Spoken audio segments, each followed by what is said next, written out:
everybody, this is Silver Spook, and I am very happy to be here um, with my very good friend and fellow Indigenous game dev with the amazing game that everybody should immediately go pick up and or wish list and tell all of your friends and comrades and fellow game players about, which is Hill Agency by Achimo Games.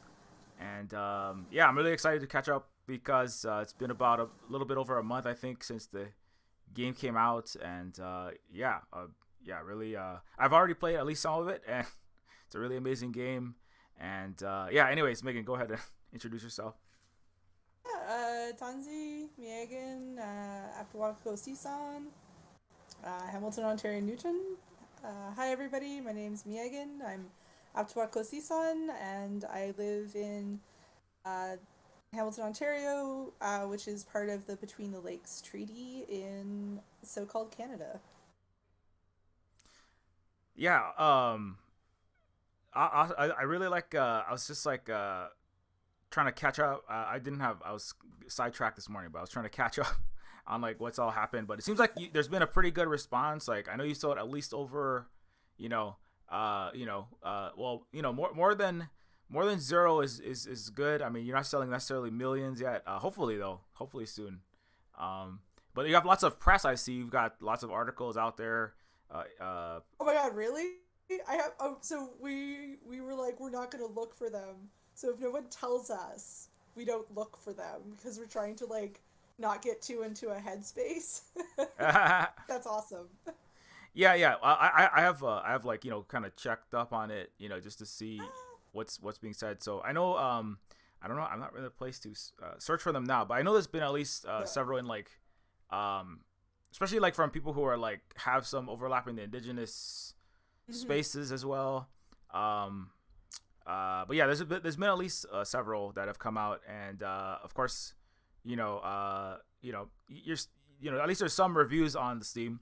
That's always yeah, interesting process. I remember when I put my game out on Steam, I was a little bit I had a hard time reading some of the reviews, especially the negative ones. But I mean, everything has been positive so far, as far as I check.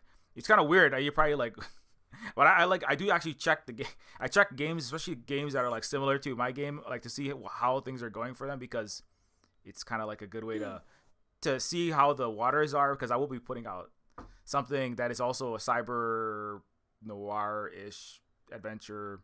It's in a similar genre soon, so it's I'm not saying that you're the canary in my coal mine, but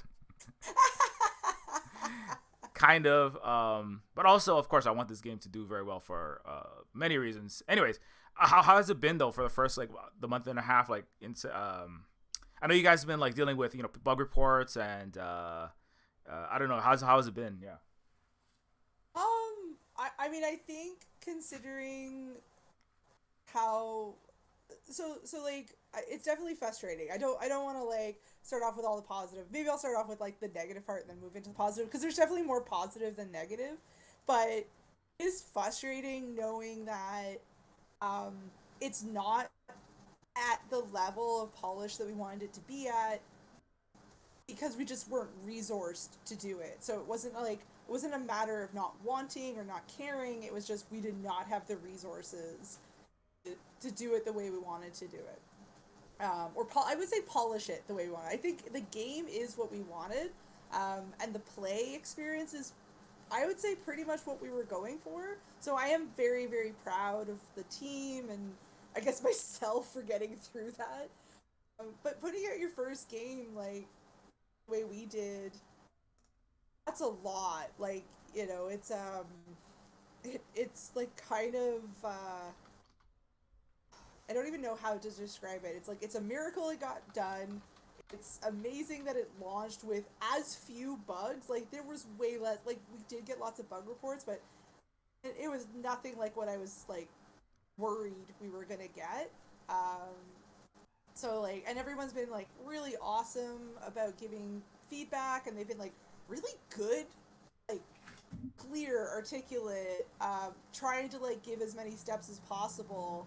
Which makes me suspect most of the people that are currently playing the game are probably devs. Mm, Yeah. Just that's that's definitely helpful because you don't really there's a lot of feedback that that's not necessarily helpful. Uh, we actually had somebody pay. Well, yeah, when we put ours, when I want to put Neofeud out, it was I actually had somebody who their job was just to test the game before it came out. There's like one of the people that has like a revenue share. I did most of the work, but that was yeah, getting good feedback is a thing that can be difficult if you especially like thorough feedback where it's like playing the game 50 times and then um, trying to break it in every way possible, playing it upside down, playing it standing on your head, like. Oh my god, yeah. But We yeah. had one person who just we thought we fixed something, and literally 2 days, or not even 2 days, sometimes like 2 hours, they'd be like, "So I found something else that broke the game." I'm like, "How? We no one has gotten this before. How did you do this?" Like, "Oh, this is the order I did it." I'm like, my first thought, like, obviously I'm a big proponent of the players don't play your game wrong. you, you didn't give them the right tools to play it the way that you intended, or you need to be okay with them playing in certain orders. And just they played it in an order I was not expecting. Um, and that's not. But for the most part, most of the stuff was things that we should have caught, and it just that's the frustrating thing too. Is like should have, yes, if we were resourced enough to have people who could have been playing it as much as we needed them to do to find these things. Right. Yeah. Yeah. True. Yeah. It's yeah. It can be tricky to catch everything. You can never catch every bug, but I mean you caught more than Cyberpunk 2077, so I mean, yeah. Well, we also had like bugs that we fixed that then created new bugs oh yeah. that weren't there. I mean, not that anyone would have known that they weren't there because they couldn't get past this first bug. It's a bit of, I think, like a dev's nightmare of like the cascading bug reports. Mm, yeah. That can be a lot to deal with, especially if you have limited resources. Yeah, it can be it can be tricky. Like I was just trying to find some of these articles. Yeah, so you Do you know we definitely. did a bunch of interviews? Yeah. Oh, you had a Sorry. bunch of interviews. Yeah. I see. There's one on was it Rock Paper Shotgun? Oh, that was from last year. But yeah, there's been at least like several in the last like at least 3 or 4 in the last few weeks. So that's really cool. And then yeah, I was when I look at the Hill Agency on Steam page, it's definitely like um doing very positively. I mean, I think yeah, not quite enough to get the review score, but it's got the I think every Yeah. single one of them is at least positive, so that's really good. When I released mine, it was somebody posted on Reddit, everything on this game is stolen. It's a giant asset flip. This is a money grubbing giant corporation that made this, this 90s That's adventure game. Some I know there's clowns. They I don't know what they're doing. oh my god.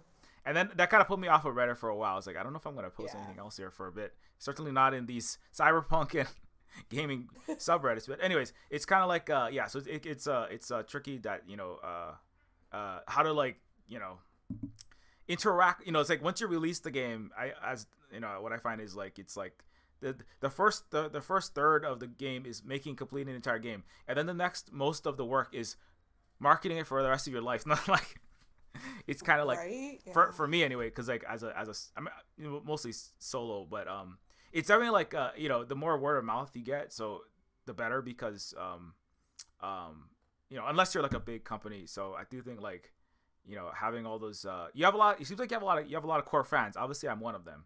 So I'm trying to Yeah. shout this out as much as possible. Anyways, I'm just kind of babbling. How has yeah? So like the Hill Agency, like I've kind of watched this game like change, and like every time we talk, usually I kind of like see like how things are going. But I don't know like initially it was kind of a well, it had a lot of different phases with like updates and art revamps and kind of like it changed to 3D I think at one point or more 3D, and then black and white. At one point it reminded me a lot of like I don't know, my closest reference point is Sin City. I haven't played all the new modern games, but Yeah. yeah, because Sin City's got that black and white with like like little splashes of color here and there as like Yeah. accents. Yeah, that's what I was thinking when I saw it. But I don't know. I'm old, but I say I'm old, but then it's like no, it's not. I mean, there's lots of Oh people that man, are I'm playing old games. too. Yeah, probably. But anyways, yeah, how is like the that whole process, like the art, or do you feel like Hill Agency is what you thought it was gonna be, or it was better, or different, or what do you? Yeah. I think I wanted to push things artistically a lot harder, but that becomes really expensive. So I think what we got was amazing. I was really, really lucky to have the different people line up to come in and like make the aesthetic and the art what it was. Like, Sade's amazing. He does great work. We ended up going with the 2D portraits for everybody because we were like, oh, we're gonna have to take pictures of like all the 3D models. And we're gonna have to like do facial expressions, and he's like, "Are still?" And I was just like, Sade already did all these beautiful portraits. Like, why don't we just use those? So we went with that, and then that just kind of like informed, and also it was sometimes when you get really into like trying to meet a artistic vision, sometimes you can get lost in the weeds and be like, is this going to be readable? Or is this going to make it difficult to get information to the player? So that was something that we definitely had to like.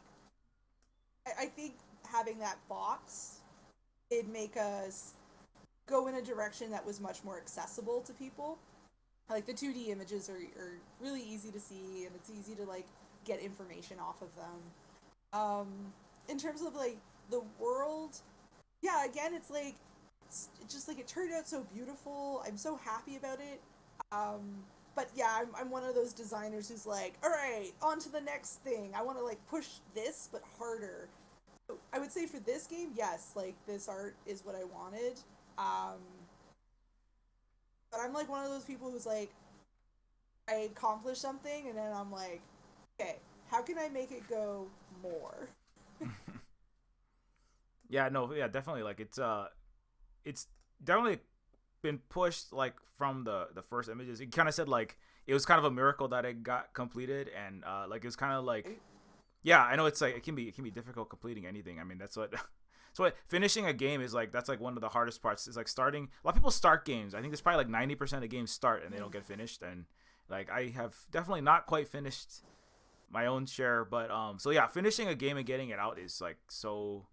I think it's like if people who are listening, some people might be indie devs who listen to this one, so like that's just like a tip is yeah, finishing games because then you don't really get, if you don't actually finish and release the games, then you don't really get to the point of like going through the experiences of like, oh, and then the bug reports, and then oh, the problems, oh, Yeah. platform compatibility, all that stuff that you just interacting with the public. That's like for me, that's one of the things that's like been really the most, especially if you don't have, like I said, marketing, which most game devs, unless you're Ubisoft or EA, or you're not you're gonna have to wear a lot of hats. You're wearing all the hats. You're like, Yeah.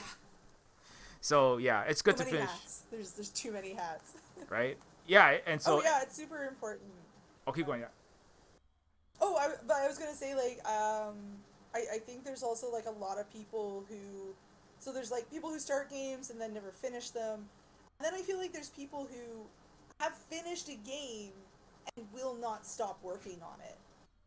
Like I think we can also think of some like, I'm not gonna name names, but I'm pretty sure that like people can think of, especially like if you're on Reddit, of like people who were making really cool seeming things, had something that pretty much was almost a finished game, just like would never commit to ending the labor. So they just kept tweaking and prodding, and so they never really committed to like finishing it up and putting it out. Which I was definitely getting worried about game. Not that I didn't, like we're gonna get it out. We had to. Our funders would be like, "You'll never hear from us again if you don't get this out." But it was really scary doing the delays, even though we had to. because I was really worried that we would get stuck in that position where I was just gonna like because we were running out of money and we weren't I wasn't gonna be able to keep everybody on. Very luckily, we some community members kind of jumped in and were like, how can we help? With funding for a bit, but like it very much could have ended up in a situation where it was like just me perpetually improving on the story and everything, and then just like never get it out. Just, the fear of that is real, and I think it happens to a lot of people. When we decided we were going to launch on March 31st, I was not 100% confident we were going to make that. The fact that we did make that, we made that by the skin of our teeth. Like, it literally went up at the last possible moment that it could have gone up.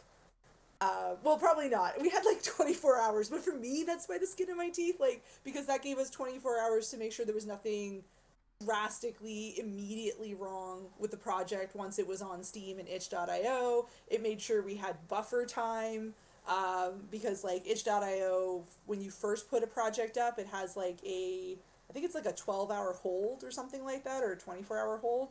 So yeah, for those it was like we got it up, and if we had gotten it up just a few minutes later, it would not have made our deadline. So that's terrifying. Oh my goodness, yeah. Um, yeah, I mean, like, well, definitely, it seems like you've launched, like I said, like a lot of big games launch with like so many bugs. Not nowadays, I feel kind of like I almost feel it's another way. I already said feeling old, but another way that I sometimes feel like archaic is people releasing these half broken, barely completed things, especially really big games. But I mean, you don't have as much leeway when you're a smaller company. You don't have like millions and millions and millions of people that are cheering you on no matter how many mistakes you make, and you have the but if you put it up and you got it out there, it does really help, especially if you're like kind of a new, it's just like basically your guys' first game. So yeah, having a positive launch, I think that makes an impact. Like people's, as part of the public interaction part of it, it's kind of like the image of the company. But if you do get something out there, I feel like that is as you did get it done, so congratulations on that, and you got it out, in that Doesn't time. it also? Yeah, go. Oh yeah. Well, like, doesn't it feel like a rite of passage though for adventure games that your first game is like not totally playable? Yeah. Because I think about a lot of studios that I looked up to as a kid, and I remember like some of their games, their first games, or at least their first like commercial games, not really being super playable. And yet I love them anyways. Yeah, playing some of the 90s games. I mean, it's hard to play those games now sometimes because Oh I yeah. just don't have the like I have the physical, like I can fit 16 3.5 floppy disks worth of memory to install Space Quest or whatever it was, but I don't have the mental hard drive space and RAM to play some of these games, so especially the RPGs, but also sometimes point and click, because it's kind of like I have so much other stuff going on in my life now that I'm like 40 years old, and I got all this business to run, and it's kind of like it's kind of like when you're younger. I think you have like a lot of time to because people would like kind of like wait, they like sit on a puzzle or something for like weeks. I remember people talking about this in like adventure game podcasts and be like, oh yeah, I was just thinking about how could I put that chicken, where could I, maybe this chicken goes inside of the cat mustache, or does it go in the pulley? Yeah. I'm not sure, but then you kind of like be thinking about this for like a long time, and I'm like, I don't have time to kind of mull through the moon logic of LucasArts for or I don't have the time for that now. So I feel like a lot of anyway, that's just kind of a side note about adventure games, where it's kind of but yeah, I do feel like a lot of games were not, their best game wasn't their first game. So if you can Yeah. be forgiven. Yeah. No, and that's what people have been telling me. That and I do think part of it is, so when I was in college for game design was like I started in 2013. Um, like indie games weren't even really considered commercially viable at that time. Like that was Game the movie had come out 2 years earlier in 2011. Um, you had these sort of up and coming, they were very popular, but they weren't they certainly weren't competing with AAA the way some indie studios now are competing with AAA. I would say like 2013 or 2011 was probably the beginning of the rise of the AA company. Because some of these I don't even know if indie is the appropriate way to call them. They've got millions of dollars in investment. So are you indie at that point? Like, we're using punk for the really small teams. Um, like, that was also, Gamergate was literally right after my first year. Um, and that set a tone in the game industry, especially if you were like, not white or, not the right kind of white, I guess is probably the better way to put it, and not a dude, then you definitely were going to be targeted. And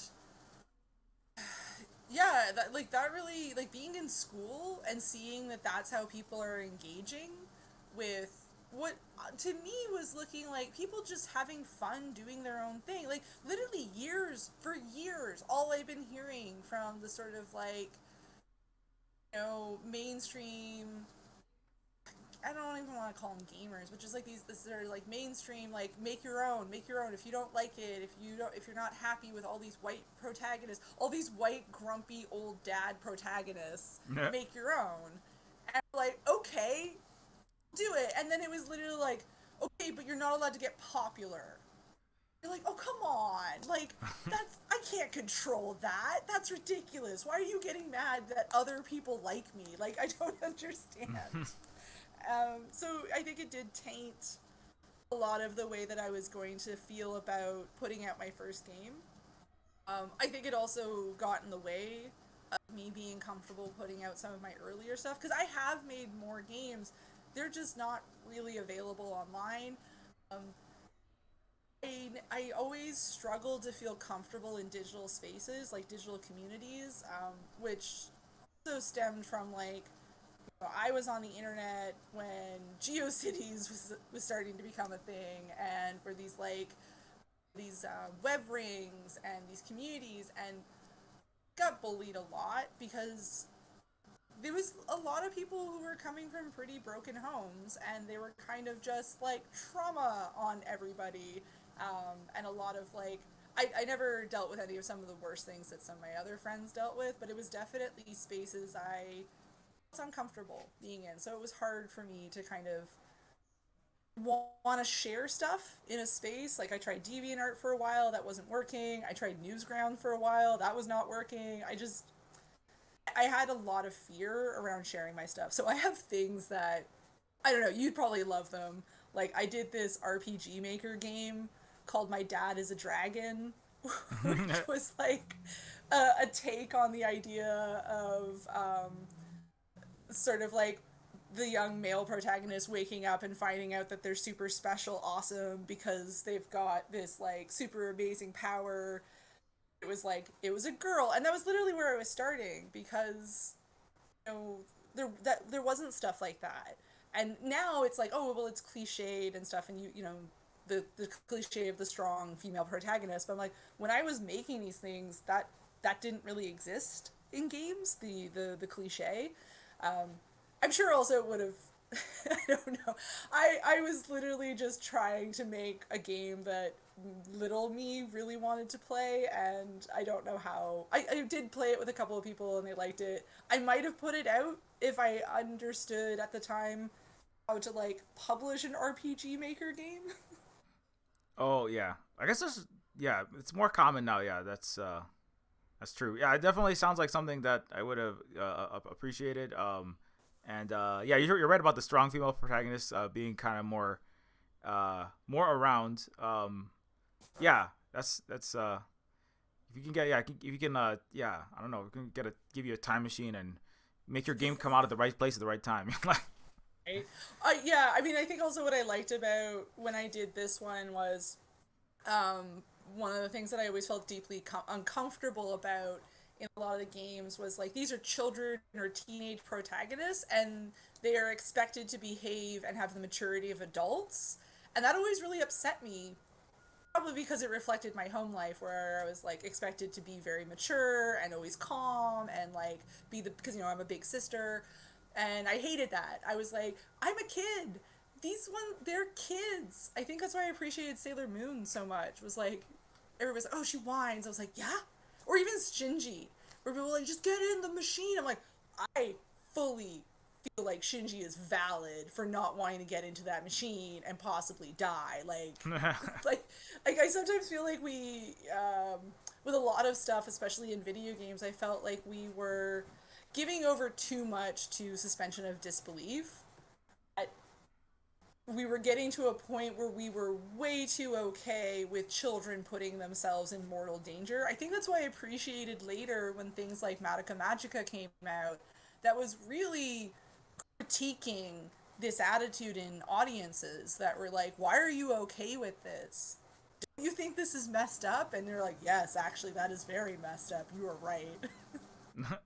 Yeah, there's definitely like there's the game industry has interesting interesting origins. I mean, I think that the fact that games kind of started as empire building exercises where you were training like the RPG itself was a way to war game out the future colonial powers ruling the planet with mass death of all over their populations.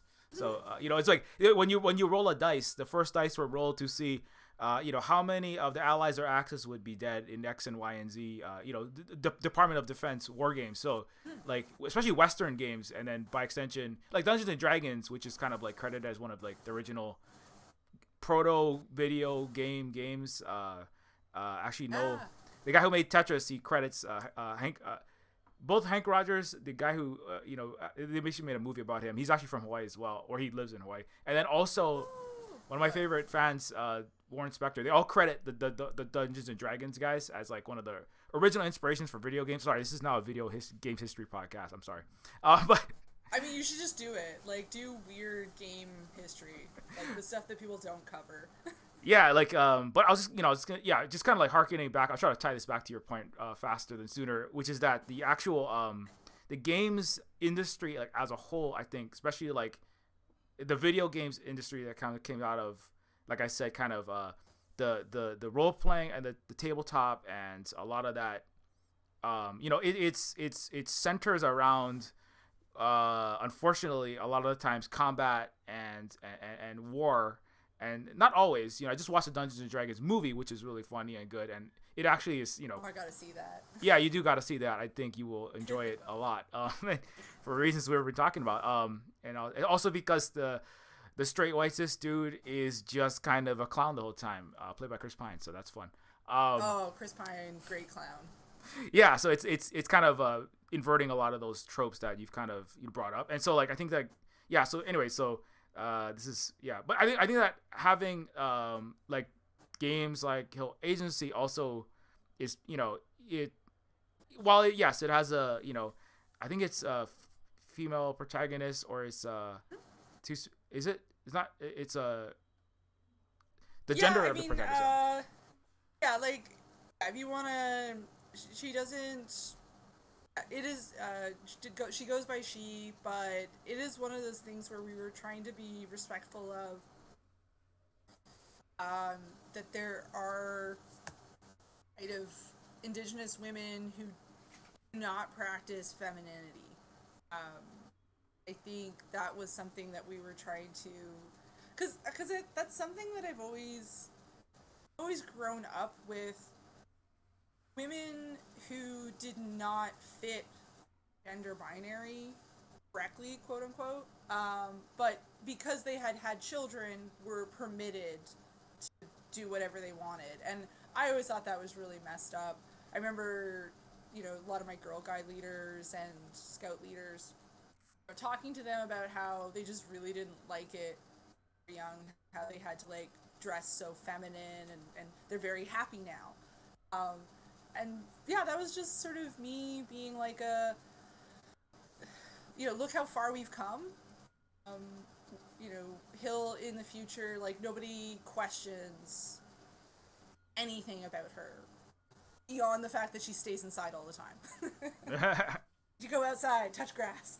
Yeah, he'll touch some grass. What? Everything is gray outside though. I can't find it. Oh, there's the grass. Get a give a There's the splash of green. grass. Like there's the Yeah. grass. Highlight the green grass so that people can touch. So that in case somebody needs to win a Twitter argument, then they can just tell the person to touch grass. Right.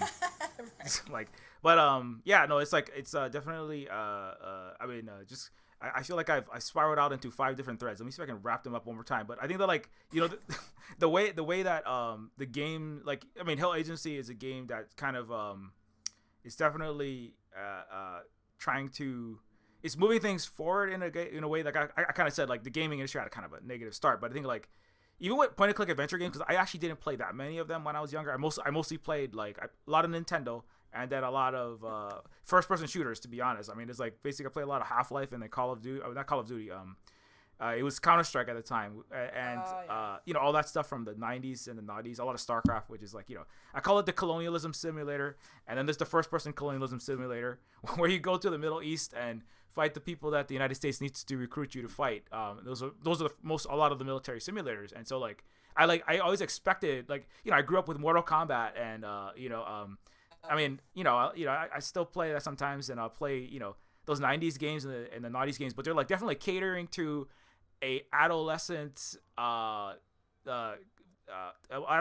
Western white male sensibility, and maybe not even, like, you know, not in a very good way. It's like it's kind of childish, you know, and but it's extremely violent, and so it's kind of you know, when I looked at adventure games, when I moved into adventure games, like I play like a lot of like this specific company, Wadjet games, that makes techno. They make a lot of cyberpunk and sci-fi games, like Techno Babylon.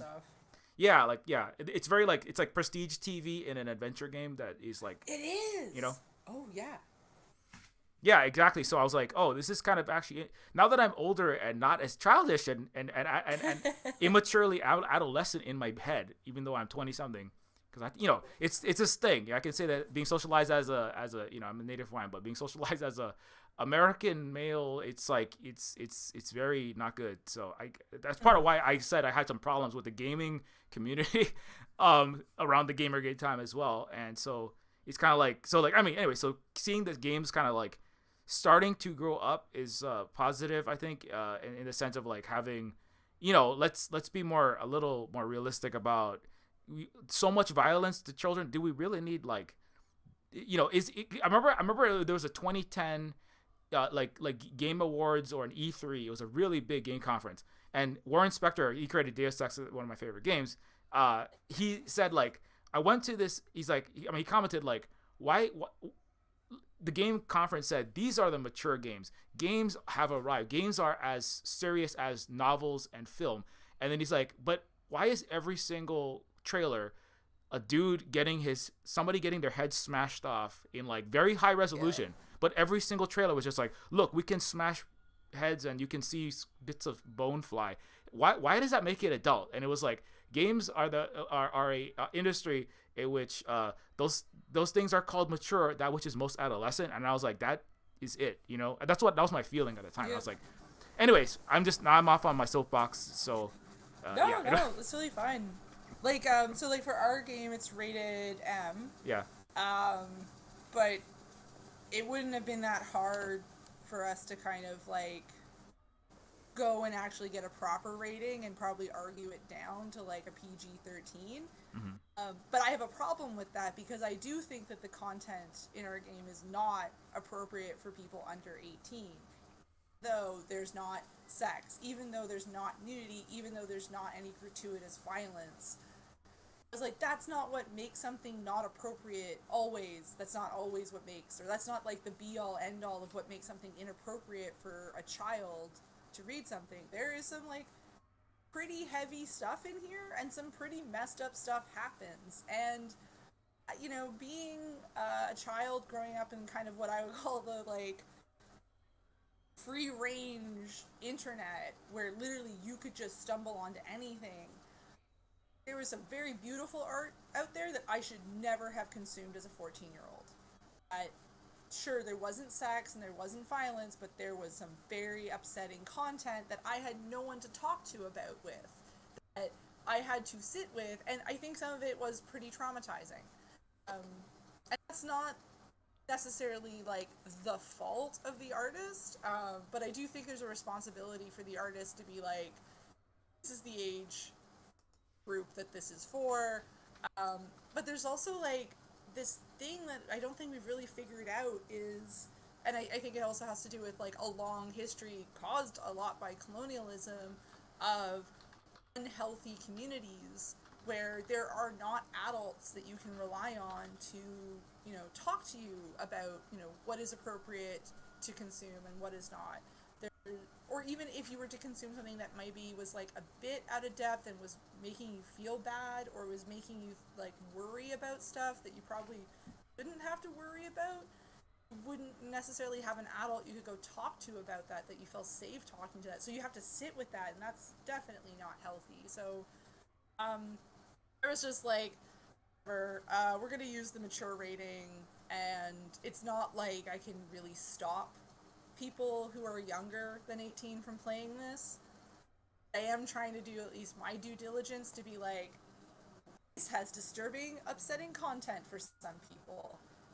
Which I think sometimes people might not consider, considering how like cheesy the dialogue and the storyline can be occasionally. But we're doing that on purpose because it's upsetting content. Yeah.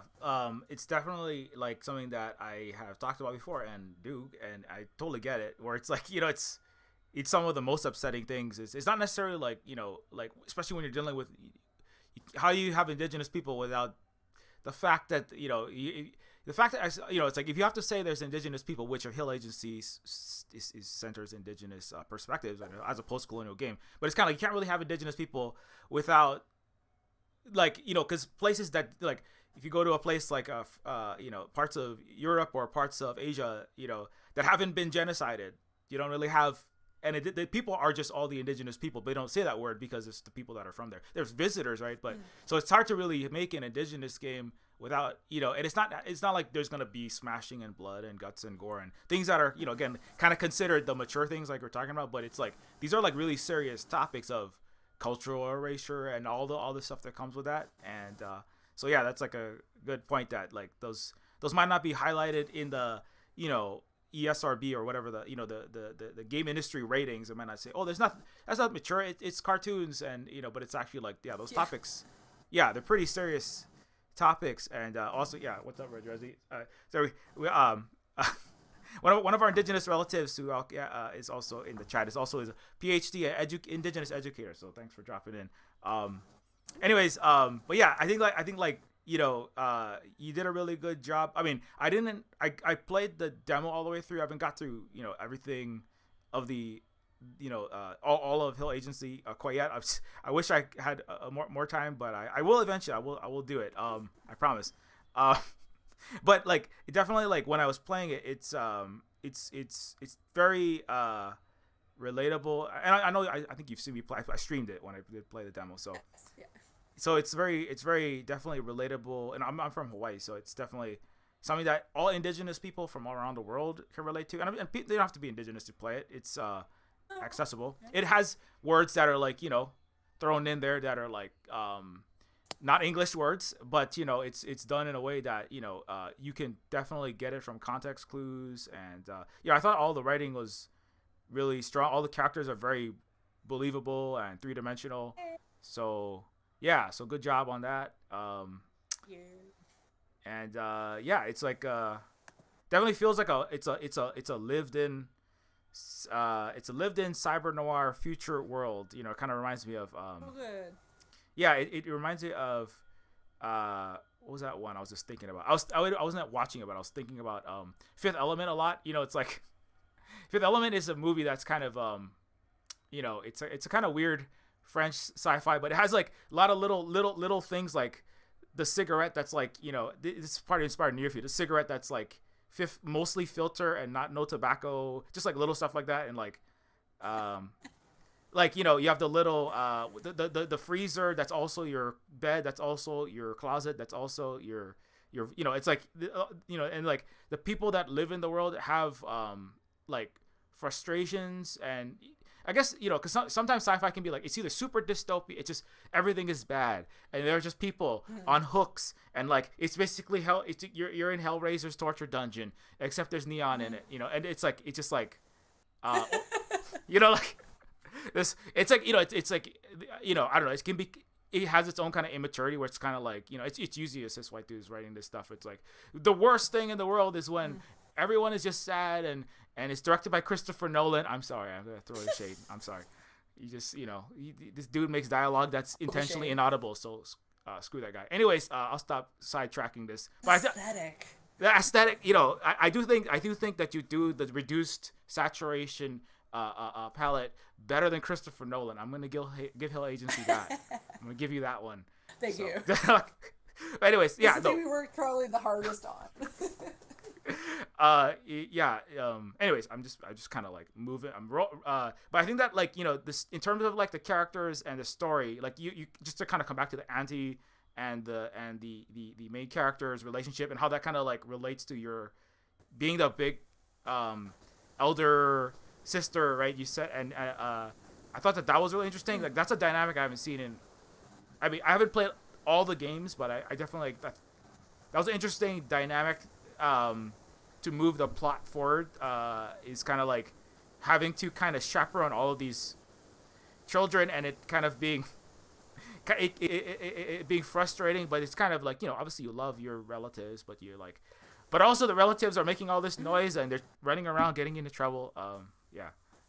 I thought that was really cool. Yeah, and there's always that auntie that does not want to deal with kids, which is funny because usually that auntie or uncle is the one that the kids most trust to go talk to when things are not good with the other adults. I don't know why. There's something about it's like Hill's definitely that auntie that like is respectful to everyone. That's the one thing I don't know if people are, because people I think especially if you're like not Indigenous might read Hill as being like rude and disrespectful, but Hill's not disrespectful so much as like snarky. And I think in Western culture snark is often mistaken for disrespect, when snark is usually about the person. It's not really, it's about the person being snarky. It's not always about the person who's being snarked at.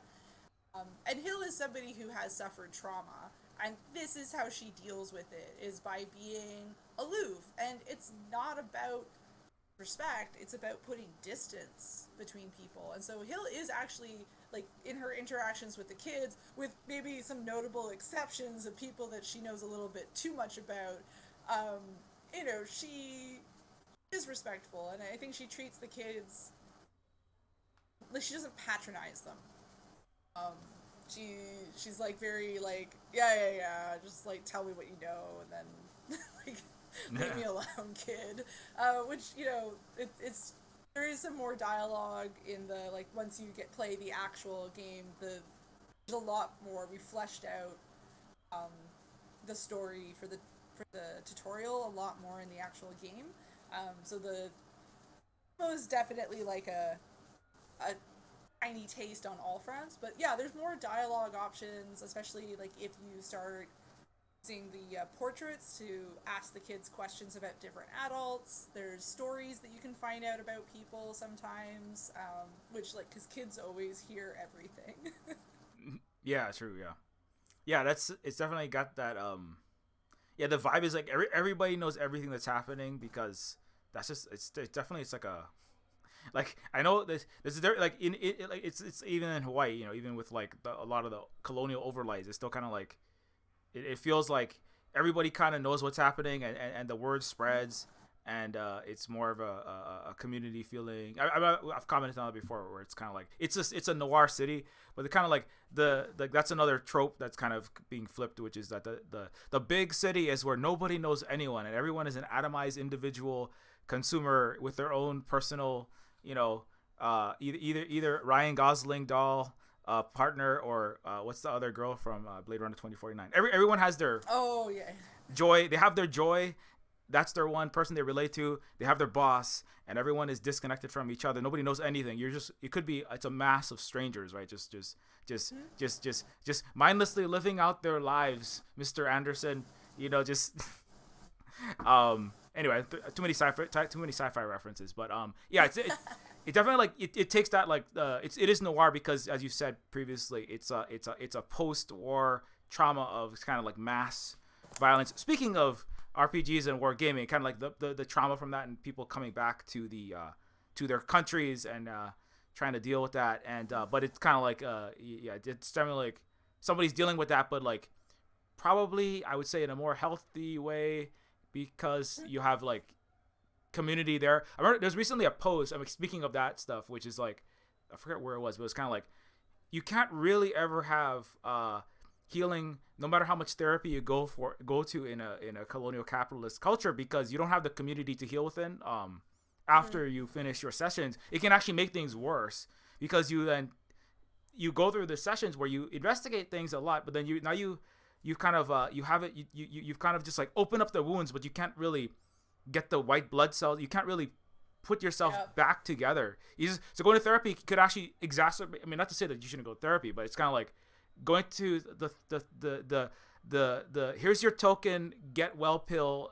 Now get back into capitalism and traumatize yourself some more. Kind of that sort of therapy is like not conducive to like ultimate healing. And that's such a thing that I think that this the game. I mean, I don't know. I'm not. I haven't played the whole thing, but it's kind of like something that like you can kind of like feel that like a lot of noir. It doesn't. It just. It's kind of like noir is just like an unending, unfinished cautionary tale about what Western world. It's just kind of like stuff gets bad, and then rich guys have their femme fatale, and then they get away with murder and they steal all this money, and then people go to war, they come back, and everything's meaningless. And Hill Agency, like at least it has like the possibility as a post-colonial future of like. Not necessarily like solving all the problems, but just like giving a direction more than traditional noir. And there's a lot of philosophy talk now, but I don't know what you think about that. Oh, yeah, this is my jam. And noir is the literature and I would say the philosophy of broken people within the capitalist Western system, especially in the United States, know there's something wrong, but usually because they're written by men and women of usually white and usually of at kind of what should have been the middle class, but or were just like just out of poverty. They're not able to readily identify that the system is the problem.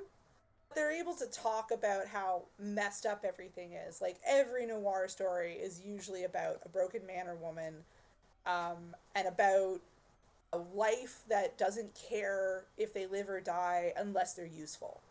And so they're able to articulate almost like I think quite well here is overall the problem that I have with my life. They're just not able to, and it makes sense. Like you'd have to be outside of, or you'd have to have been, you'd have to have access to cultural thinking outside of this capitalist system to look at the problem as a systematic one, not as like a problem of people go to war and then come back broken and that's bad. Um, which a lot of I think the very early pulpy stuff. A lot of it was sort of about what I would call the intellectual blue collar man, where the detective is essentially a blue collar worker who's using his brain instead of his hands. But he's still treated not unlike, a factory worker. Case, go out and solve it, bring me back the result. Okay, here's a new one, go out and do it again. Like there's no Sherlock Holmes here, right? There's no respect for the labor. You're just a cog in this machine. And essentially it was like the capitalization or the commodification of Sherlock Holmes, of the great detective. Oh, it's just another tool we use in our factories to run our cities. No, don't look behind the curtain and try to actually solve the systematic problem. You just need to like get yours. Focus, American individualism. It's the it's like the most consumed poison, I think, uh, like in the world right now. This idea of individualism, and so for me, I I love noir. There is something that really did speak to me about noir because it was the language of broken people, even though and messy and the not using the right words and like all that. And there's something very beautiful, I think, in that, at least to me. And I saw where we could go differently, where we could take the exact same story and give this detective a community, and all of a sudden, their self worth is at a healthy level, even though yeah they're broken and hurting. Their their tools are less like broken and rusted, and they don't have to brute force things. They can take their time, and it's almost like a trying to bring the laborer back into a position of community care where you're not just a body to do a thing, you are respected and loved outside of the thing that you can provide. Right? And I think that was something that noir able really to talk about. And because I mean I think even later noir with like No Country for Old Men and I guess would you say um Country, or what was it, Country for Violence, or no, there's No Oh, Country for Old Men. What's the other one? Yeah, History of History of Violence. Violence. Yeah, I feel like those are kind of neo noir, and again, it's still about this. I got mine messed up. Just produce and then die, or produce and then get rich. And if you got rich, then that means you did good, kid. Um, but also, like, I love how was always contradicted a lot of times in some pieces where they got rich, but they got rich the wrong way. Because they were a poor person who stole from a rich person, and it's supposed to be the other way around. And so, like, you got to get rich first, and then you can steal from poor people. And like, Mm-hmm.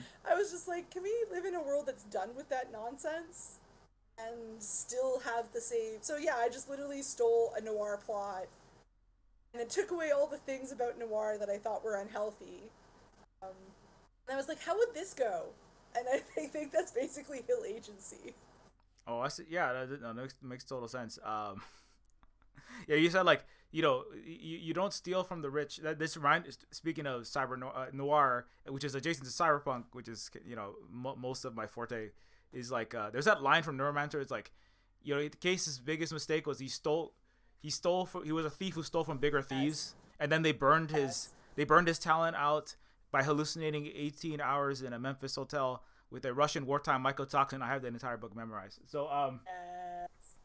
So speaking of noir, and so it's got, but that's part of one of the mistakes. Was kind of like cyberpunk is obviously a lot of that has come out of noir. Gibson has admitted straight, like Dashiell Hammett and what's his name, the noir writers were major. Chandler were major influences on all of that, and it's kind of like that's one thing that's definitely like something that for me it's been like the weird way I've gotten into the cyberpunk and noir by extension. And Blade Runner is kind of definitely both of those. It's kind of like coming through this like what is actually wrong here. I know something is deeply wrong, but I don't know what. As like growing up Hawaiian in the forced Americanized in the U.S. illegal occupation of our country, and then just kind of like what the heck is happening here, and just kind of wandering around in the town and going like what we're like thinking like what exactly am I? Because kind of like just it's definitely it's noir is definitely like you kind of said it's for people who are kind of like upset, sad, broken, but they don't know exactly why. And that's definitely something like I definitely like felt that. I think that's why I connected. I got really into like obviously I brought up Deus Ex, and that's the video game kind of one of the big cyberpunk video games. Also, Elon Musk likes that game, but he does not understand it because he is one of those mediocre cis white guys with too much money. So anyways, he loves that Can't game. control your audience. Yeah, It's the dangerous thing about being an artist. You can't control who plays your games and or then reads your books. so I'm like when I bring up Deus Ex, it's like, oh, you're like one of those like crappy chud guys who worships crypto billionaire Rocket Boy, and I'm like, No, I just Why you hurt me like that? What did I do? You come into my house and you insult me like yeah, it's this. like yeah.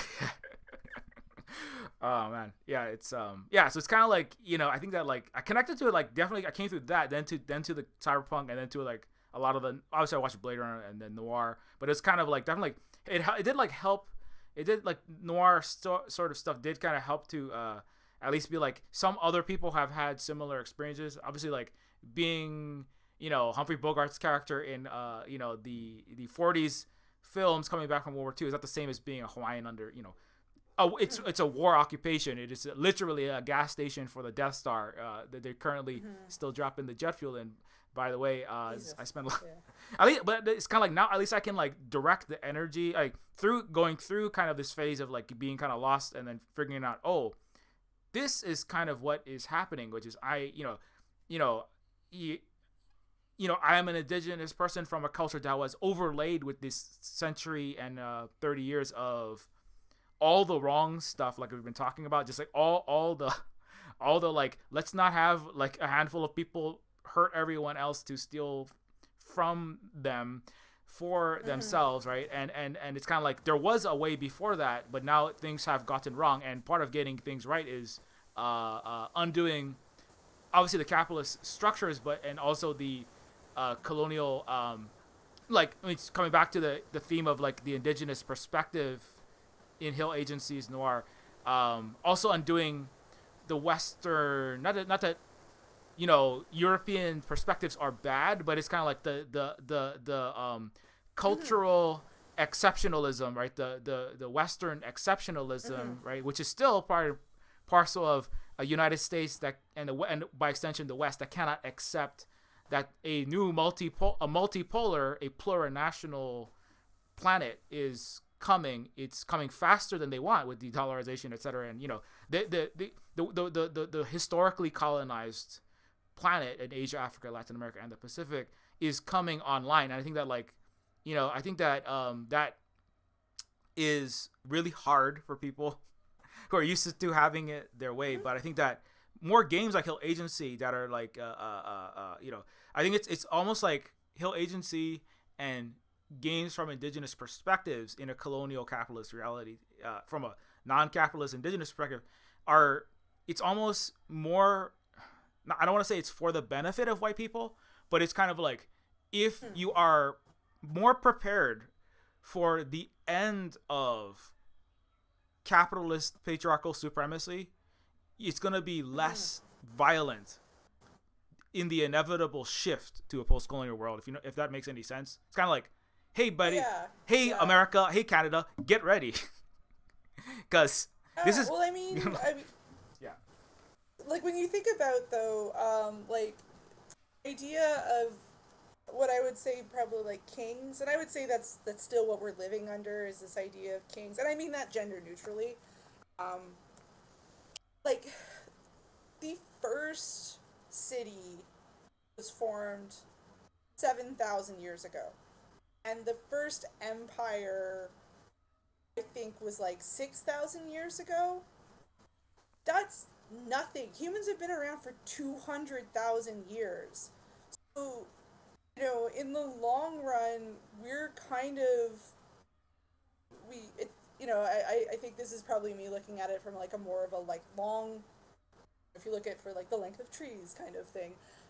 Take a long view. It's like this was an experiment that went terribly wrong. The idea of we need a king, which is also really interesting because like if you're really interested in sort of like ancient civilizations, and there was a lot of debate around the idea of should we have a king, is that a good idea, is that going to make things worse, and it did make things worse. But there was this idea that when you have a certain amount of people, a certain kind of um, I guess like civilization structure, that you need this like one leader, or you need this like group of leaders. And we're starting to find out that like no, that's not true. Meanwhile, over here on Turtle Island, and in the Pacific Islands, like let's try something different. I think there was like a different concept of leader, of and I think both I guess there's multiple cultures, but like these cultures here on this side, I think they started in a place of respect for the land and living things as persons as well. So I'm not just a leader of these humans. I'm a leader that has to take care of the land, the water, the plants, the animals. So I am. It's not that I'm here to rule them all, but I'm here to make sure that they're taken care of. It's more of a like, I guess, healthy parental way of looking at things. And I do think it's somebody. Oh, right. It's in Braiding Sweetgrass. She talks in the very first chapter about this idea of Sky Woman and Eve meeting, and Sky Woman just listening to Eve's story about being pushed out of the garden that was made for her, and then being forced to toil the land, and basically being told you have to like control the land, you have to dominate the land, you have to work really really hard. Labor is, and she's and then Sky Woman's like, we just take care of things and they give us stuff.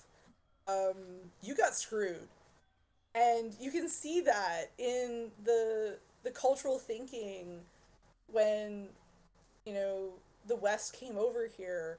This idea that you have to work super super hard, and the amount of time, and the amount of labor you put into a thing is directly equivalent to how good of a result you'll have.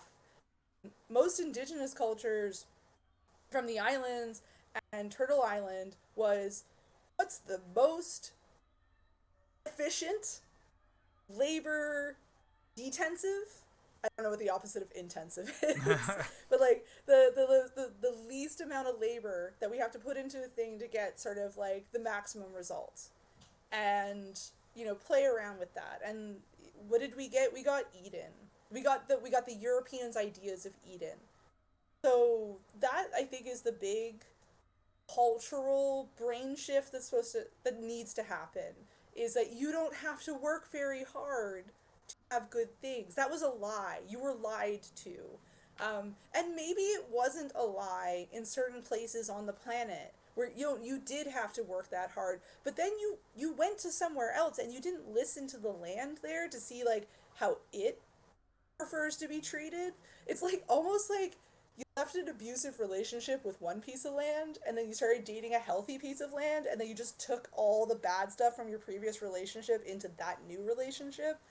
And I actually wonder sometimes if looking at the current power structure we're under, using the model of abusive relationships like domestic, wouldn't be a pretty good way of really breaking down what's wrong here. Because when you look at, especially like in Canada, it's this, yeah, like you said, it's this like can't let go, need to be in charge, don't like the idea of somebody else having a culture that's better than yours.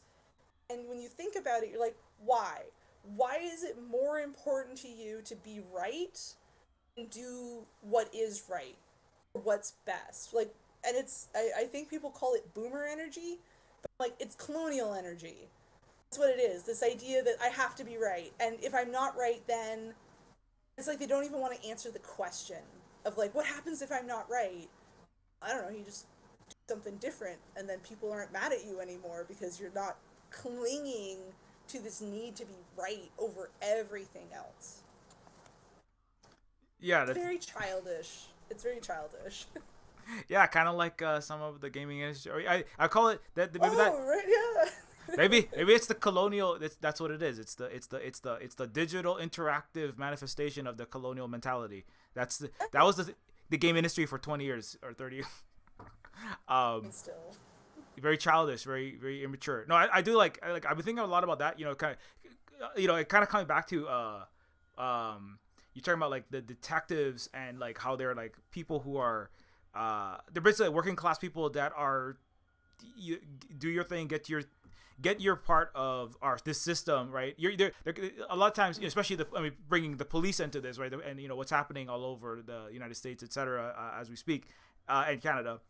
The the people that are the kind of the fist of you will be this way, and if you don't, then we're gonna beat you up, right? Obviously, like, you can do investigation without necessarily being a cop, but that's something that I was definitely thinking a lot about when I was working on Neofeud 1 and 2 and like looking at adventure games, because a lot of times you are playing a police officer because those are people who are frequently investigating, and there's a lot that goes and like of course, like, Reservation Dogs also has people that are investigating, but it's under a different structure.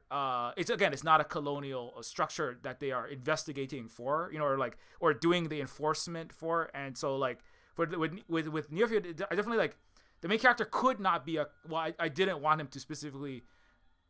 He's a social worker in Neofeud 1, and in Neofeud 2, there are people who are they do investigation because that's a very good mechanic for noir and for adventure games. It really goes together because you're looking for things, you're talking to people, you get to the nitty gritty of people's lives, and it makes total sense. And so, like, in Neofeud 2, I definitely but I was kind of like playing with this idea of, like, if you're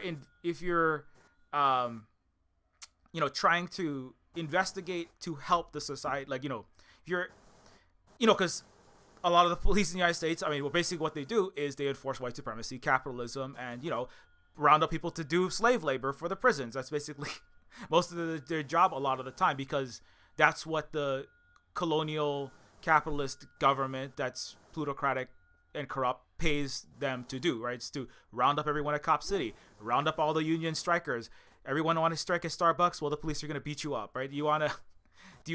Is there problems in your are there racist problems? The police will exacerbate those, because guess what? There are also a lot of the people who are in those who burn crosses are working forces a lot of the time. And so, like, it's kind of anyway. So I was thinking that, like, how do you do such a thing in a way that would be not, how would you use these investigators? And so when I was thinking about, speaking of, like, you talked about talking about the relatives and the abusive relationship and kind of the parental and relationship of the caregiving relationship of, like, parents and elder siblings. One way I was thinking about it in Neofeud 2, and it's just like a little aside that I'm kind of thinking in my head because I have to think about the story is all the time, and is that the main one of the characters is, like, kind of like from a advanced, it's indigenous civilization that's, like, way advanced beyond. It's more like a Star Wars multi-planetary civilization, but the indigenous, like, imagine if Turtle Island peoples, like, made incredibly advanced technology, and native wines, we also had these even in the 1800s. Not that the technology that was already in existence is in advance, but also invented other technologies that are also not destroying nature and the land, and they just but they also maintained, like you said, kind of like this reciprocal relationship to nature and to other people, where it's not about dominating and controlling everything and wrecking everything. And so then when they relate to, so it's kind of like in the way I'm thinking about it in Neofeud 2 is kind of like the advanced indigenous civilization that's beyond Western colonial kind of immature dominational, the Bible versus the Sky Woman lifeways. They have to, as a civilization, the indigenous super advanced alien race have a where the Hawaiian word would be kuleana. They have a responsibility to nurture the entire colonial capitalist people, and so they, like, try their best to, like, send their own, like, they send aid, they send, like, oh my god, all your cities are collapsing because everyone's evicted and there's, like, mass civil unrest. So they try to, like,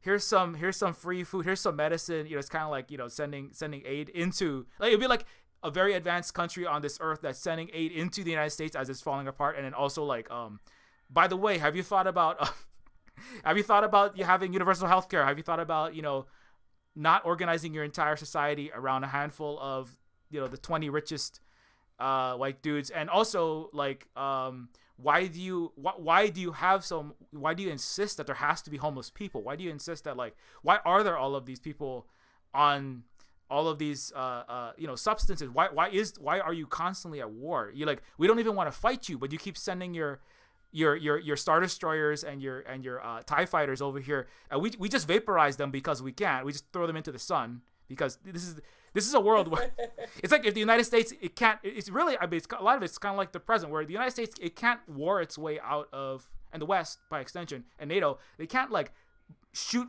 rockets or F-16s or their way out of this. They can't like put enough aircraft. There's not enough aircraft carriers and submarines to put into all of their places that is capable of stopping the rise. So in some sense, it's kind of anyway. I'm just kind of like going on and on, but I do think like that sense of like indigenous people, kind of like I'm not saying that's what's in Hill Agency, but it's kind of like that. You like, the as indigenous people, we are the elders of the 6,000 years of empire. If you're 200,000 years, right? We are in a certain sense. We're simultaneously being deeply hurt and oppressed, especially inside of the imperial core. As Turtle Island and the Pacific Island, but like we're also the elder of the West, in one sense, and so that's kind of like one other way that when I'm very upset, sometimes I think about it like that, and I'm like, like when people are saying really wrong things in the Western social media, I'm just like, these little children are in my Twitter thread, and I'm like, oh God, let me just take a breath and not talk. I just don't respond sometimes. I'm just like, let the little child throw the tantrum, and when they settle down, then they'll listen to what Silver Spook has to say. And then anyways, I'm just going off. I think that's why, but totally, and I think that's also why I always found the idea of like superpowered children in comics interesting, because that's essentially what we're dealing with in some ways. Is like, Superman, the hurt child. So yeah, you have all this capacity, but like technological advancement and superpowers doesn't make you emotionally or mentally mature. Um, and I think we've been, and the thing is like the call is also coming from inside the house. Like there has been so many critiques this system by people in the system, especially by those who were, wealthy, but the children. So the ones that decided to pursue the arts and the intellectual arts, and maybe less the sciences, but even the sciences. They were saying like this system doesn't work. This system is not good. So even within their own, like it's like you don't need to listen to us necessarily complain about you. You're getting it from your own people who are actually making really articulate arguments about why this is not a good system.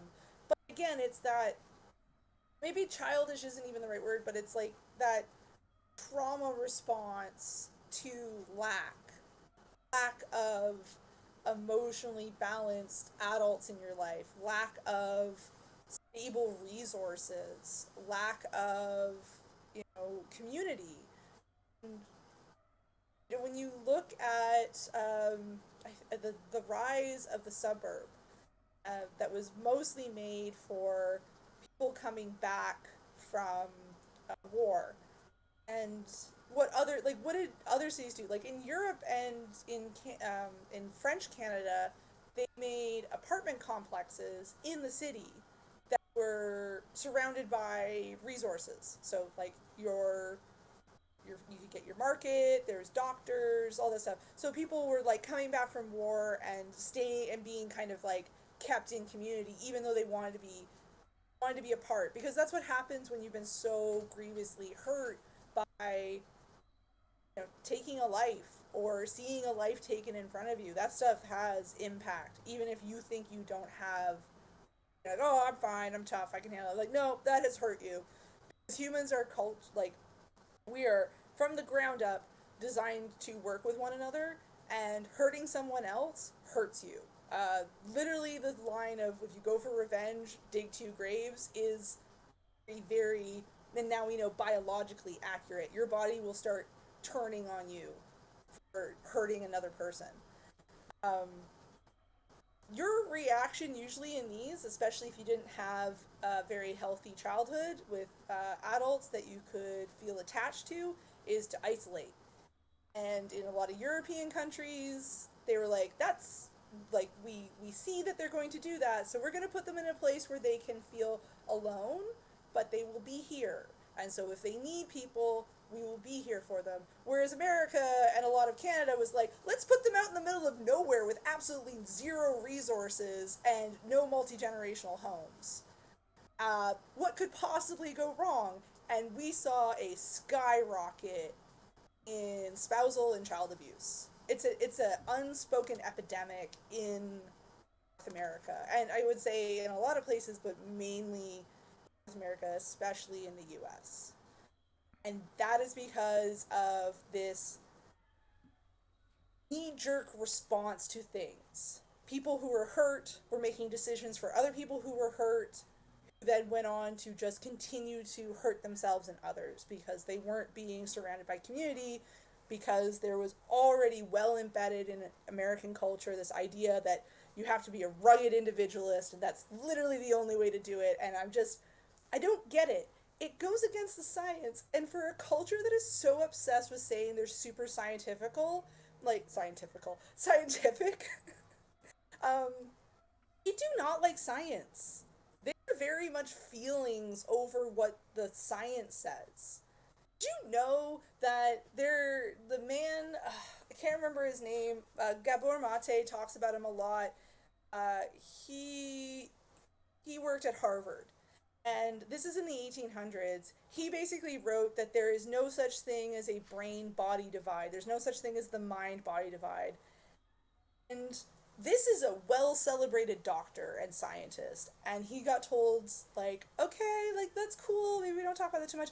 To this day now, if you, a Harvard scientist, or medical student or something, made a suggestion, even a hint, a whiff, that there is no such thing as the mind body divide, which Indigenous people know is not a thing, you could be expelled.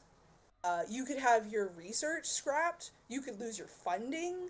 Like, what is that? That's not science. That's not following the numbers. That's feelings. And so I think it's hilarious when I hear all these, like, individualists and libertarians talking about, like, facts don't care about your feelings. You don't care about the facts. You only care about your feelings.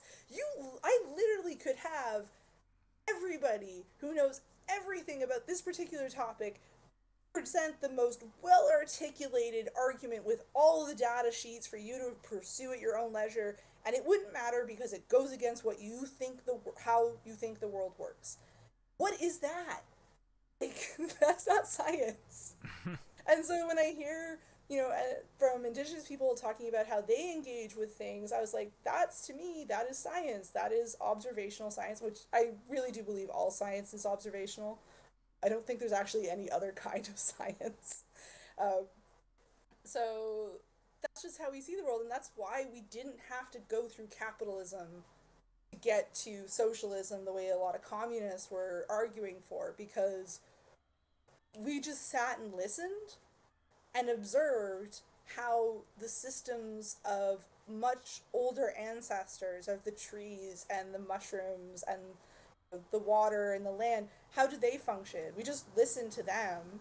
Like, literally, when people were like, go learn from your ancestors, or go learn from your other teachers, they're being serious. It's just that, I don't know, there's been this, like, oh, it's hippy dippy and it's magic. I'm like, it's not magic. You literally just pay attention to how mycelium networks work, and you're like, hey, I wonder if that's a good way that we could organize our transfer of resources. Sorry, I get, like, real heated about this. Yeah. Yeah, no, well, you're in good company. Anyway, yeah, Right. yeah, no, yeah, no, the mycelium networks are all out to kill us. Haven't you watched The Last of Us? No, just kidding. Um, What um, did you do, America? Why are the myceliums trying to kill you? Why the myceliums? Why are they trying to kill you? yeah, why are they trying to kill you? No, it's like, yeah, no, it's like, I mean, yeah, it's when you have lots of people who want to seem scientific, though. I think, like, who was I just talking to? I think it might have been Holly. I was like, like, why was I always I mean, it's also part of the gender thing, which is like, well, certainly Western gender conceptions, which is like, if you are, I mean, it goes along with having this discussions with the libertarian who's like, I'm very facts, and you are all feelings, but he's all up in his feelings, and he's probably Jordan Peterson crying right at that time, right? He's like, and it's kind of like how he's like, why was my, the conservative, like, very Western men around could like be crying and angry and just emotional all the time, and then if I like, as a woman, I was like, if I got a little bit, I'm like having a bad day today. It's like, why are you can't be sad. You can't be you have to, you can't express emotion. You're being too emotional, right?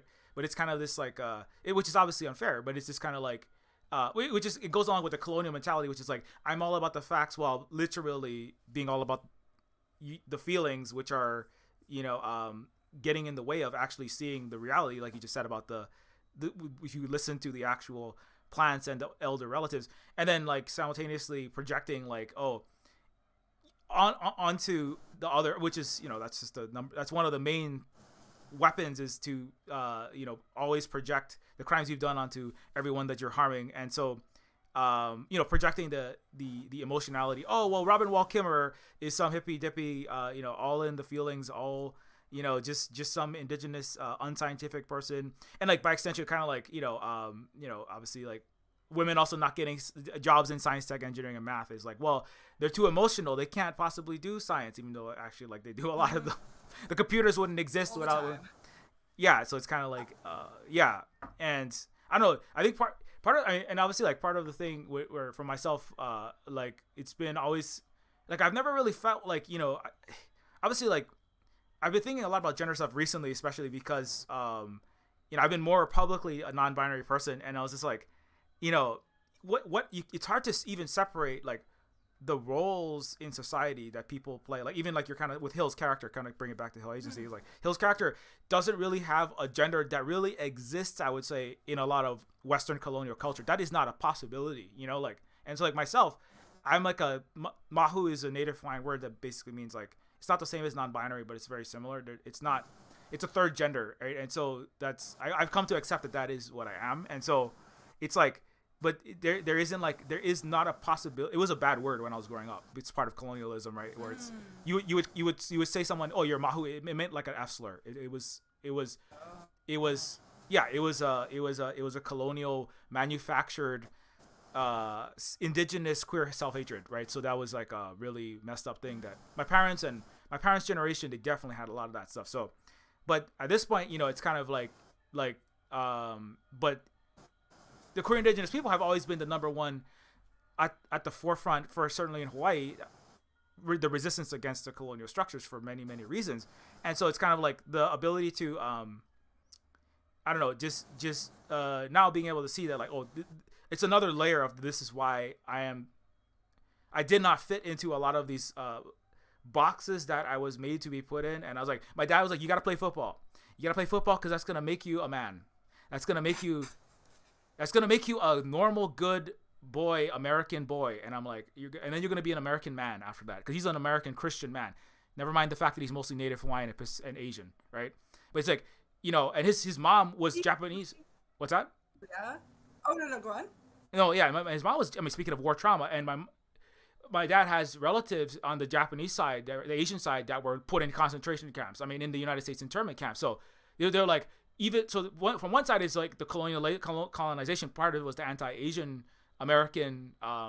Everyone west of California is suspect and can never be American, right? And it's kind of this like, you have to be as American as possible, kind of like harkening back to what we said earlier, where it's just to survive, if we want to make it through this, you kids, you have to be straight, cis, white, capitalist, American, apple pie, and baseball.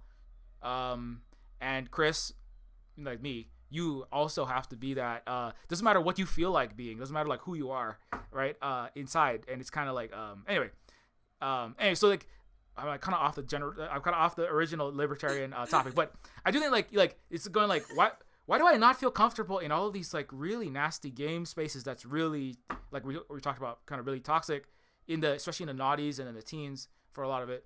And like, why do I like not feel like I don't really want to play this football? This locker room space is disgusting. It's kind of like, yeah, yeah, and it's kind of like it's kind of like I don't know, it's been like it's been I've been more I think about it, it's kind of like it's really hard to separate gender from the host culture that it comes from, like as like I was like I was talking to my partner frequently. It's like to be a masculine person in modern like Western culture and historically is basically just to be an asshole, and like and that is also to be logical. To be logical is to be an emotional, irrational asshole. And it's like, who is the role models for masculinity? Jordan Peterson and Donald Trump, and who are the men looking to in the West to save them are the people who look at we have to preserve the greatness of Western civilization. We have to preserve Western civilization,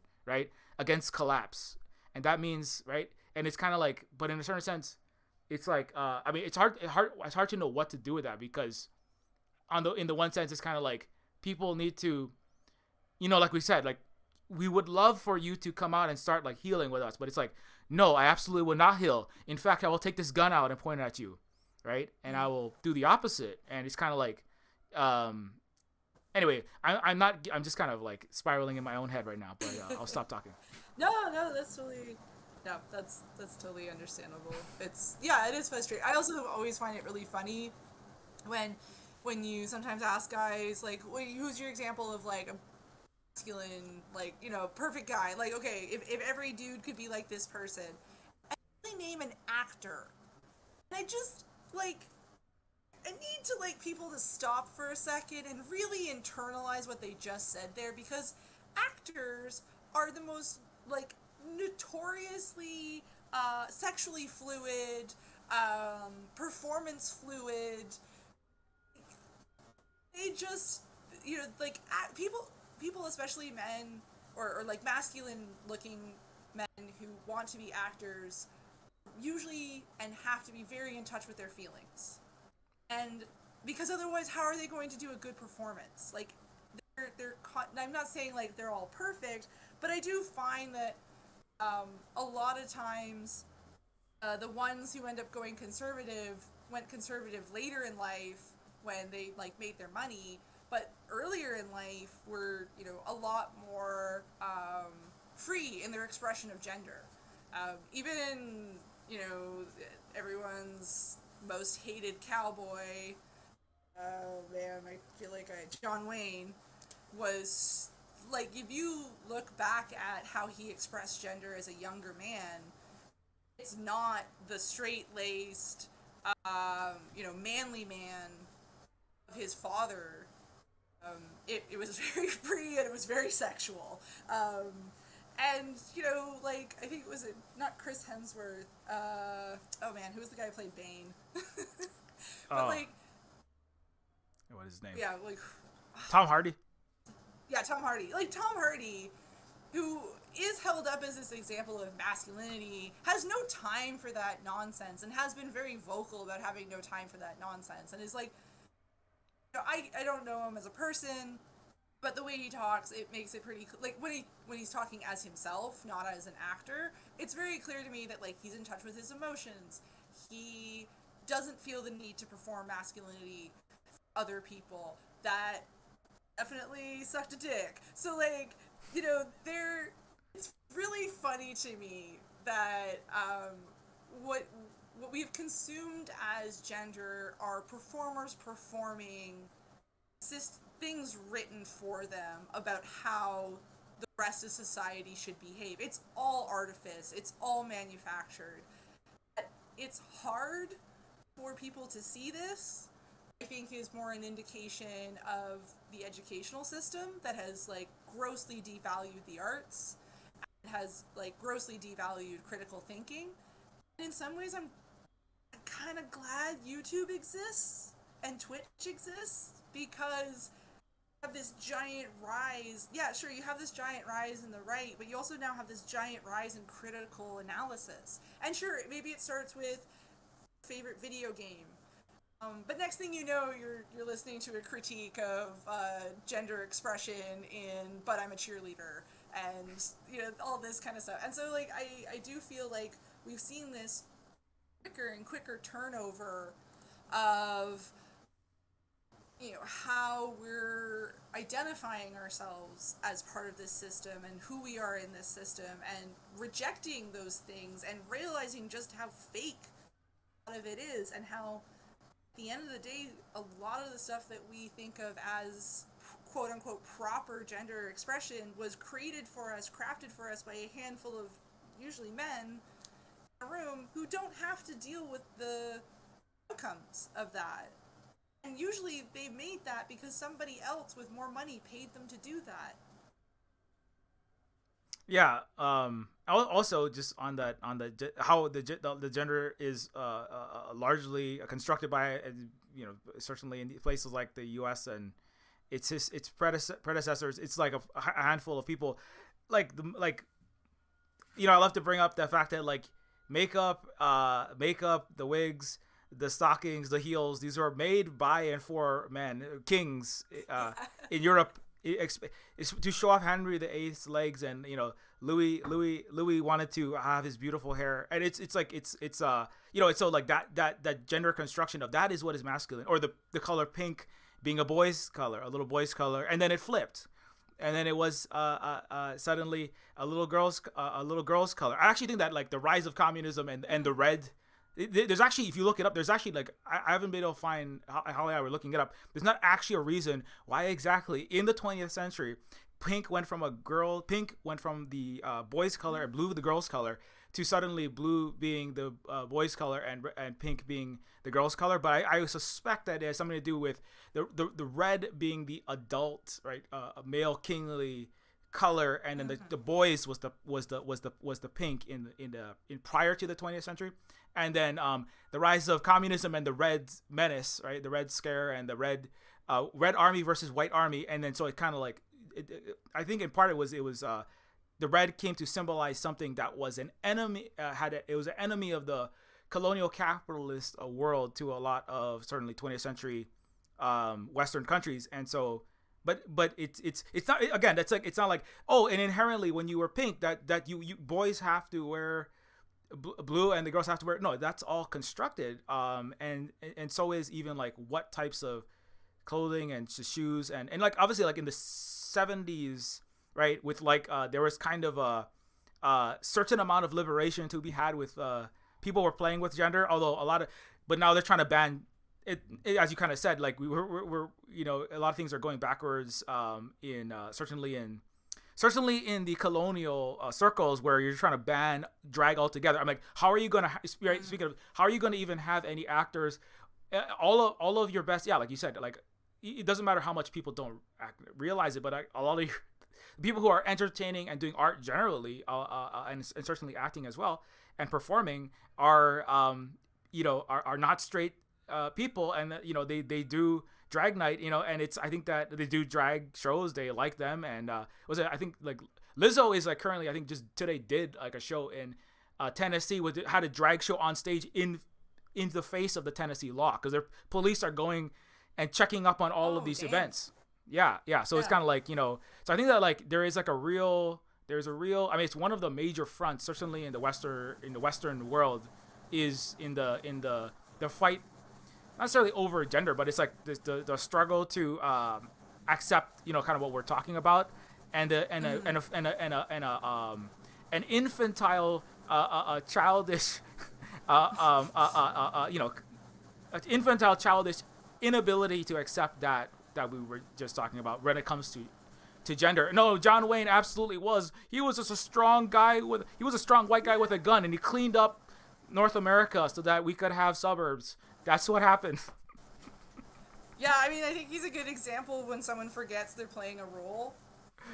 Which that's the idea, right? That, like, essentially you'll get to a point where you forget that you're playing a role, and you'll internalize it to the point where you think that's who you really are, and you'll forget who you used to be, and you'll forget that you used to be in tune with these other things and care about things, and so yeah, it's but at the same time, we never would have seen this 10 years ago.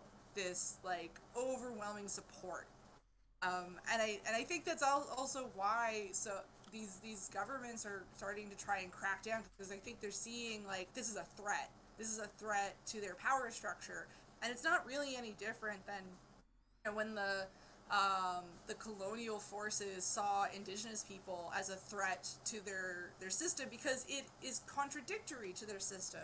It's a way out. And this system cannot abide by anybody who might show their little good wagey slavies a way out. Because that's really what it's about. I think that's what I think it really is about. I think sometimes people, because they're the target, think it's about them. I'm like, it is only because you create a threat to their control system. So if they felt like they're sort of indentured servants were not paying attention to you and didn't care about your drag show or was like were laughing at it or they're seeing their kids and even the adults experiment with gender expression, and that's threatening. Um, and and again, it's not threatening because it's an expression of something different. It's threatening because it gives a group of people that need to see nothing but this blank wall of capitalism out. I so one of the things that I've been running into a lot is this imagery of birdcage, where there's like two layers and the bird is perched up on the top looking out, and on the bottom opposite the bird is the door and it's open. And I think with things like radical gender expression, radical sexual expression, radical cultural shift is a noise open door draws the bird's attention. And we're looking at a system that is so terrified of that happening, that they cannot have that happen. They need that bird to stay where it is. They need it to not see that the door is open, because that's the thing, right? Like, the door's always been open. That out has always been there. And I think this is totally fair. If you don't have a path, if someone's not giving you a guideline, if someone's not showing you the way, I think a lot of us who've kind of been at the beginning of things can talk to how difficult it is to realize things when you're alone. And and so yeah, this is horrid, that everything that's happening. I keep seeing better and better news every day because I'm seeing more solidarity every day.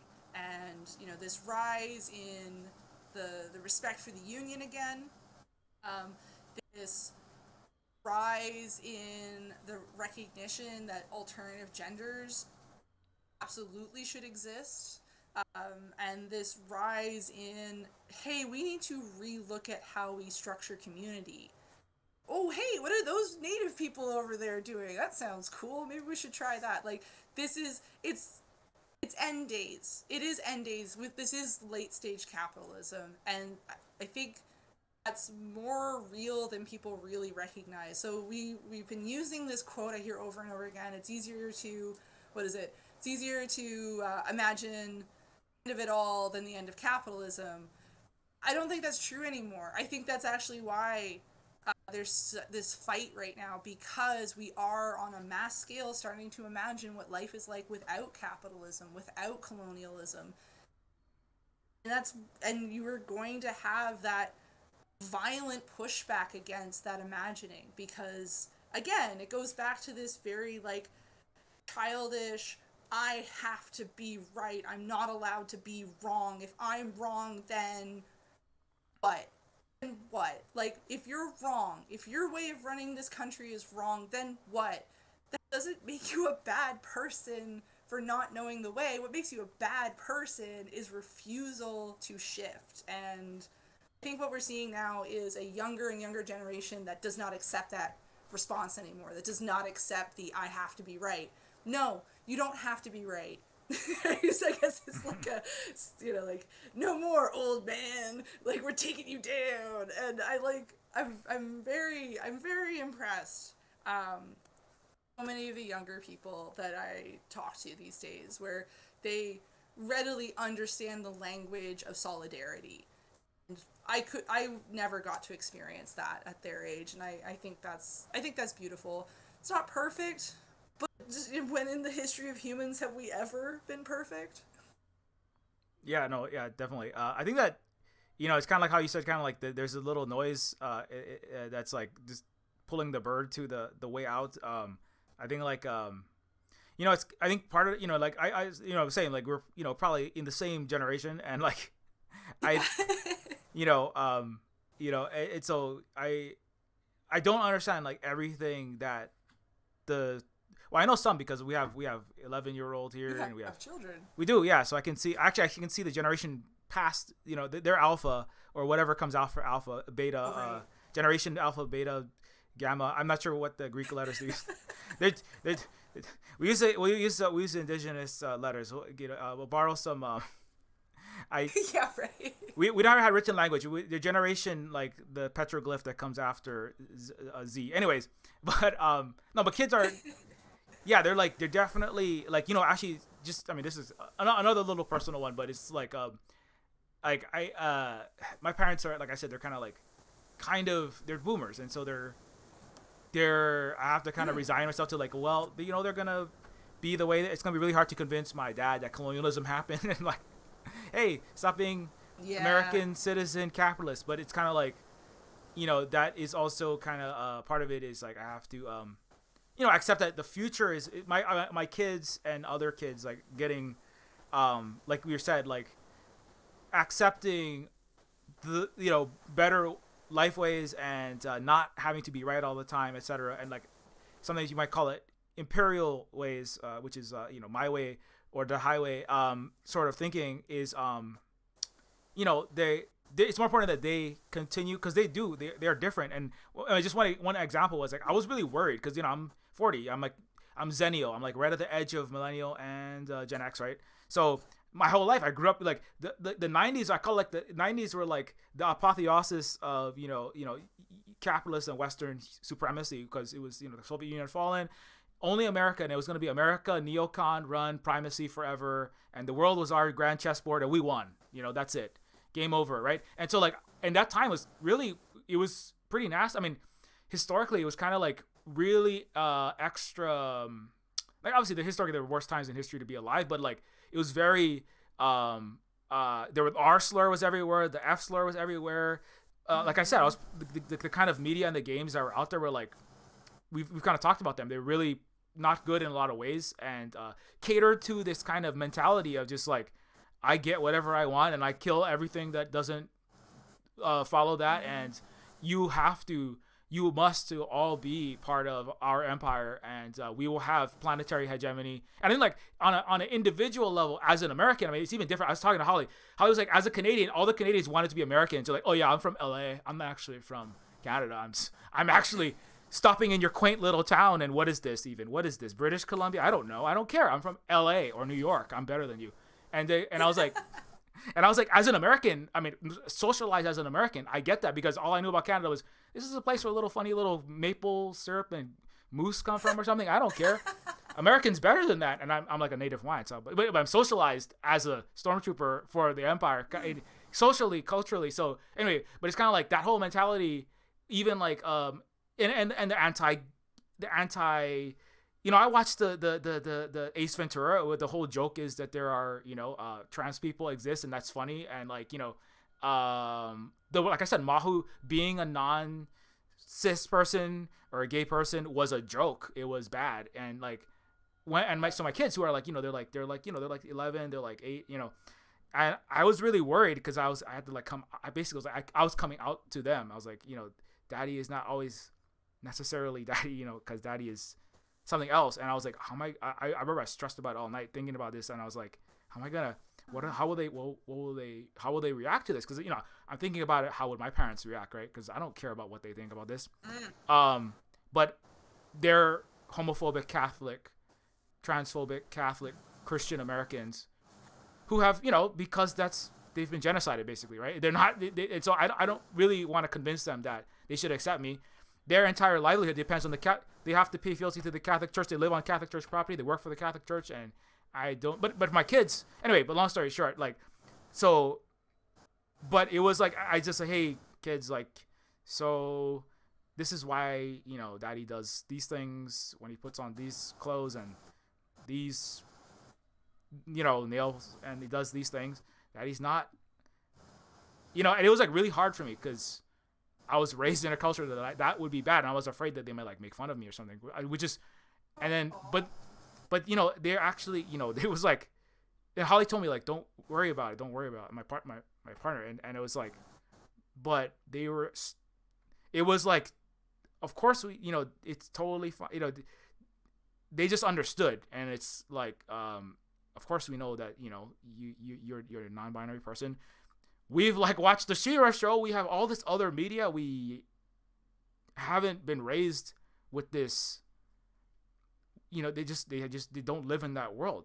And they're like Gen Alpha, and they're like, they just I don't know. It was really I don't know. It made me feel kind of sad for myself when I was younger. Obviously, it made me very happy because I don't want to be,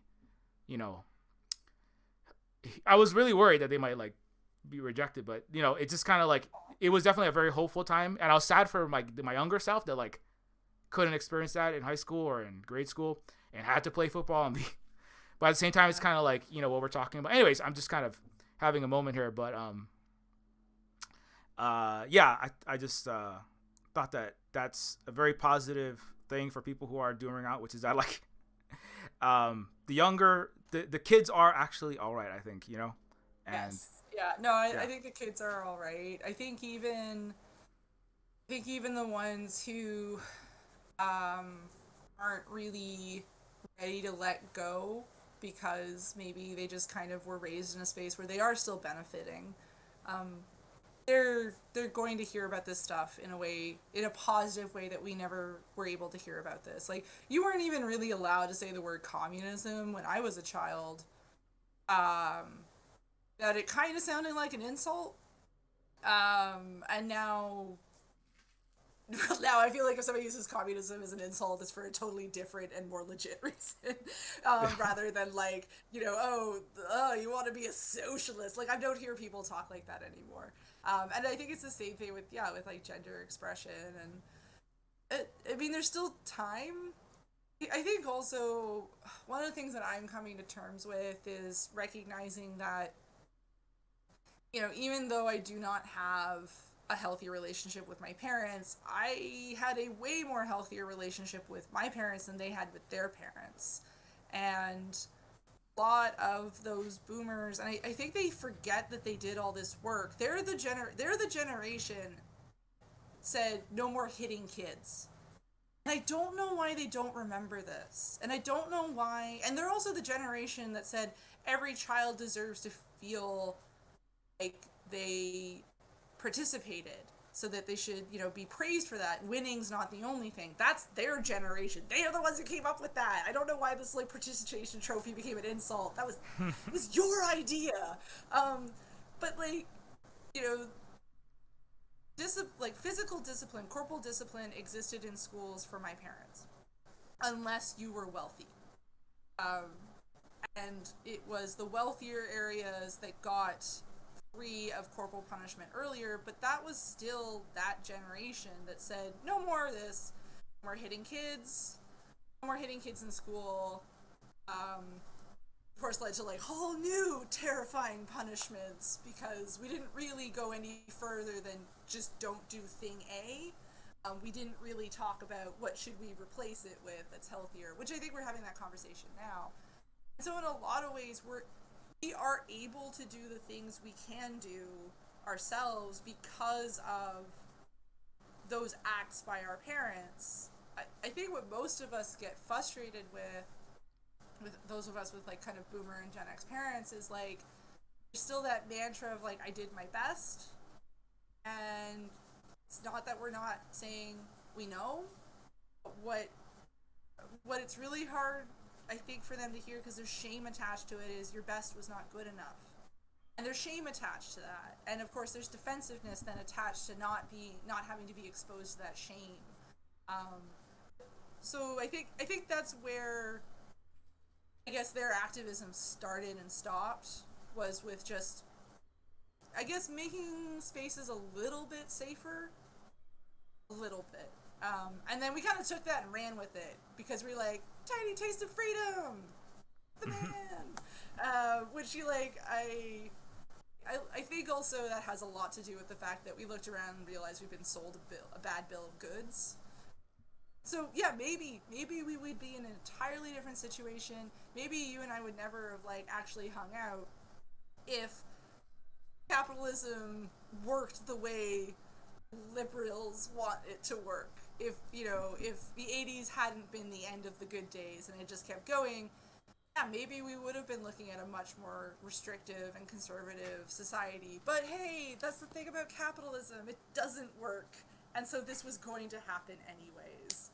Um, I actually need to head out. Oh It's yeah, getting yeah. insanely hot. Oh yeah, it's like, yeah, It's it's like, been 2 hours. Yeah. oh my gosh, it has. Yes, I love talking with you. Yeah, no, same. Yeah, it definitely has been a high point of my week. For sure. But yeah, I definitely want to say one more time to everybody, that listens to this at some point. You do Hill Agency, is an amazing game, and I am definitely going to be playing more of it. And yeah, it's Atchimo Games. Get it on Steam, get it on itch, like right now, like immediately. You can even pause this podcast and just get it, and then get like 10 more of them. Give it to all your friends. Uh, Leave a review because that helps us because of the almighty algorithm. yeah, definitely do that. And yeah, anyways, yeah, really, really great catching up. I really looking forward to the big new things that you are talking about, working on at Actual So Games. cool. Anything else you want to? Yes. Yeah. Anything else you want to say or drop? Yeah. No, I think you did it for me, and I can't talk about new stuff yet. But as soon as I'm allowed to talk about it publicly, I will share it in the Indigenous Gamedev Discord, and then we can talk about it. Awesome. Awesome. Thanks so much. Everybody knows where to find me. Silver Spook Games and Neofeud. So, yeah. Anyways, I'm really bad at wrapping up podcasts. I don't know how to do it. You do it. Editing is for. Okay. Do you have a name? Is it the Silver Spook Podcast? It's the Silver Spook Podcast. I haven't uploaded one in like years, but I'm just gonna go on the YouTube channel. So. All right. Well, thanks for listening to the Silver Spook Podcast. This is Meagan, and signing off. All right. Bye, everybody.